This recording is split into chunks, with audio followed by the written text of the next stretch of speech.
Assalamualaikum warahmatullahi wabarakatuh. Kami dari kelompok 4 yang beranggotakan Desi Lestari, Indah Sugiyarti, Hairil Fahmi, Nia Rahmania, Muhammad Fikri, dan yang terakhir Syafaq Firdausa. Pada kesempatan kali ini, kami akan membawakan sebuah materi tentang struktur dan fungsi mikrofilamen dan mikrotubulus. Oke, untuk mengefektifkan waktu, kami akan langsung masuk ke materi pertama, yaitu tentang mikrofilamen. Mikrofilamen atau filamen aktin. Mikrofilamen merupakan bagian dari kerangka sel sitoskeleton yang berupa batang padat berdiameter sekitar 7 nanometer dan tersusun atas protein aktin, yaitu suatu protein globular. Mikrofilamen ada pada sel eukariot, berlawanan dengan peran penahan tekanan, gaya tekan mikrotubula. Peran struktural mikrofilamen dalam sitoskeleton ialah untuk menahan tegangan, gaya tarik. Karena bergabung dengan protein lain, mikrofilamen sering membentuk jalinan 3 dimensi persis di dalam membran plasma yang membantu mendukung bentuk sel. Jalinan ini membentuk korteks, lapisan sitoplasma luar, di mana sel tersebut mempunyai kekentalan semi padat seperti gel yang berlawanan dengan keadaan sitoplasma di dalamnya yang lebih cair. Dalam sel hewan yang terspesialisasi untuk mengangkut materi melintasi membran plasma, yaitu berkas mikrofilamen ini membentuk inti mikrofili, di mana penonjolan halus yang meningkatkan luas permukaan sel. Mikrofilamen dikenal baik karena perannya dalam pergerakan sel khususnya sebagai alat kontraksi sel otot. Ribuan filamen aktin disusun sejajar satu sama lain di sepanjang sel otot yang diselingi dengan filamen yang lebih tebal yang terbentuk dari protein yang disebut miosin. Kontraksi otot terjadi akibat mikrofilamen dan miosin yang saling meluncur melewati yang lain yang akan memperpendek selnya.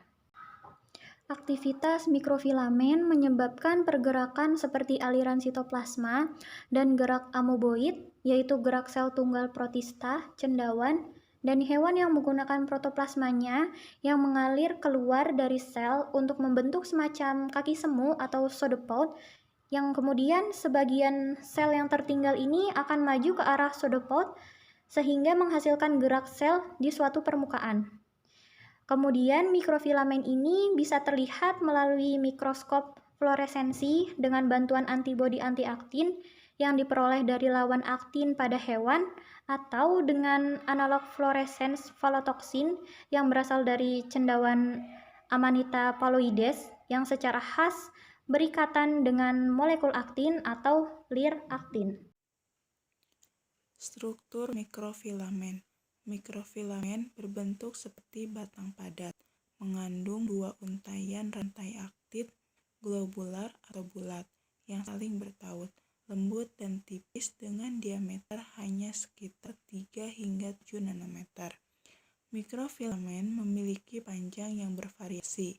Mikrofilamen tersusun dari molekul aktin. Ribuan filamen aktin disusun sejajar satu sama lain di sepanjang sel otot diselingi dengan filamen lebih tebal yang terbentuk dari protein disebut miosin. Mikrofilamen banyak mengandung enzim oksidase dan katalase, banyak disimpan dalam sel hati. Mikrofilamen ada pada sel eukariot. Mikrofilamen biasanya banyak terdistribusi di bawah permukaan membran plasma. Di bawah ini salah satu gambar dari struktur mikrofilamen. Fungsi mikrofilamen di dalam sel. Mikrofilamen biasanya ditemukan berkumpul di sekitar pinggiran, tepat di bawah permukaan luar. Di sini mereka bisa mengatur bentuk sel, menanggapi perubahan di lingkungan sekitarnya. Filamen tipis berperan dalam membentuk proyeksi kecil dan permukaan sel yang dikenal sebagai mikrofili. Mereka juga dapat membentuk tonjolan yang lebih besar. Kemungkinan sel untuk bergerak dengan cara seperti amoeba melintasi permukaan. Mikrofilamen juga terlibatkan dalam perluasan permukaan beberapa sel kekebalan untuk menelan zat yang tidak diinginkan. Di dalam otot, filamen aktin ini bergabung dengan filamen miosin yang sedemikian rupa sehingga memberikan otot kekuatan dan kemampuan untuk berkontraksi mereka. Filamen miosin dibundel bersama untuk membentuk apa yang disebut dengan filamen tebal dengan diameter sekitar 15, di mana tumpukan filamen tebal dan tumpukan filamen tipis diatur secara bergantian sepanjang serat otot, dengan tujuan mereka sedikit tumpang tindih satu sama lain. Selain kontraksi otot, hubungan antara filamen tipis dan tebal yang dibuat dan putus-putus yang menyebabkan filamen untuk meluncur melewati satu sama lain dalam gerakan seperti roda gigi. Baiklah, saya akan melanjuti presentasi teman saya, yaitu tentang berikut ini beberapa fungsi yang dimiliki oleh mikrofilamen, diantaranya yaitu yang pertama untuk menahan tegangan atau gaya tarik, yang kedua mempertahankan bentuk sel, yang ketiga memiliki peran dalam perubahan bentuk sel kontraksi otot, yang keempat mikrofilamen ini biasanya membentuk jaringan submembran plasma untuk mendukung bentuk sel. Kemudian kontraksi otot atau filamen aktin bergantian dengan serat yang lebih tebal dari miosin yang siklosis, pergerakan komponen sitoplasma di dalam sel. Kemudian pergerakan amoeboid dan fagositosis. Kemudian bertanggung jawab untuk pemutusan jalur pada sitokinesis He. Berikutnya berperan dalam perubahan bentuk sel kontraksi otot. Kemudian mikrofilamen biasanya membentuk jaringan membran plasma untuk mendukung bentuk sel. Selanjutnya kontraksi otot atau filamen aktin bergantian dengan serat yang lebih tebal dari miosin membentuk protein motor dalam jaringan otot. Kemudian yang terakhir ialah bertanggung jawab untuk pemutusan galur pada sitokinesis He atau He.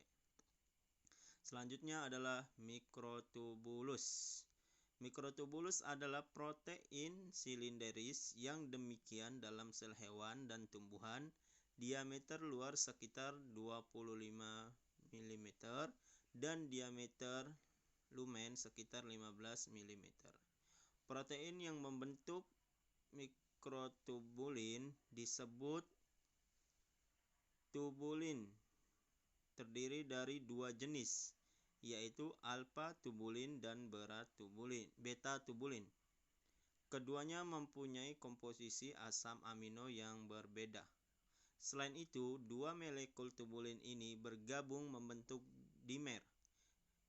Dimer itu ialah blok penyusun yang membuat mikrotubulus. Dimer itu membentuk dinding silinder dalam bentuk heliks. Mikrotubulus kaku sehingga penting untuk fungsinya dalam mempertahankan atau mengendalikan bentuk-bentuk sel. Mikrotubulus juga memainkan peran dalam motilitas sel seperti silia atau flagella dan mendukung pergerakan kromosom selama pembelajaran. Struktur mikrotubulus. Mikrotubulus tersusun dari protein yang dikenal sebagai tubulin. Struktur mikrotubulus sangat menarik dan hampir serupa di semua jenis organisme. Secara negatif, analisis ultrastruktural menunjukkan noda pada potongan mikrotubulus. Ini membuktikan bahwa di Dindingnya ialah polimer yang tersusun atau subunit globular. Ketika mikrotubulus dipotong melintang dari dinding sel, menunjukkan 13 subunit yang memutar sehingga membentuk dinding.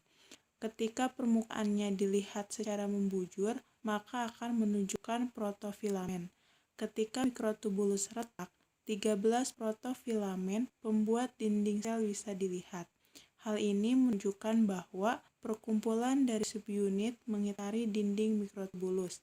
Berkas subunit-subunit tadi terlihat membentuk pola spiral yang merupakan heterodimer yang terdiri dari subunit globular yang saling terikat erat.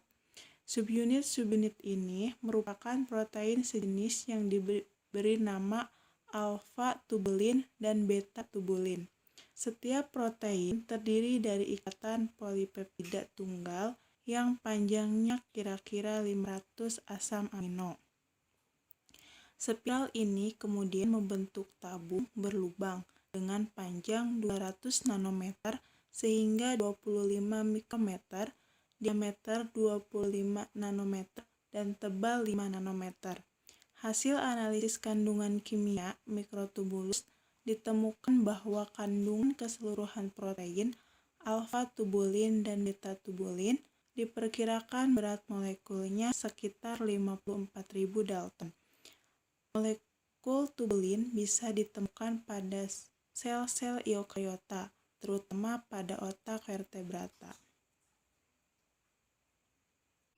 Berikut ini merupakan struktur yang mengandung polimer A-tubulin atau alfa-tubulin dan B-tubulin atau beta-tubulin di dalam jaringan protofilamen.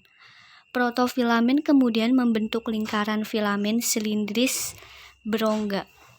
Selanjutnya di sini ada fungsi dari mikrotubulus, di antaranya yaitu yang pertama ada sebagai penyusun sitoskeleton terbesar, yang kedua sebagai sarana transport material di dalam sel, yang ketiga sebagai struktur supporting bagi fungsi-fungsi organel lainnya, yang keempat mempertahankan bentuk sel atau balok penahan tekanan, yang kelima motilitas sel seperti pada silia atau flagella, yang terakhir ada kromosom dalam pembelahan sel dan pergerakan sel.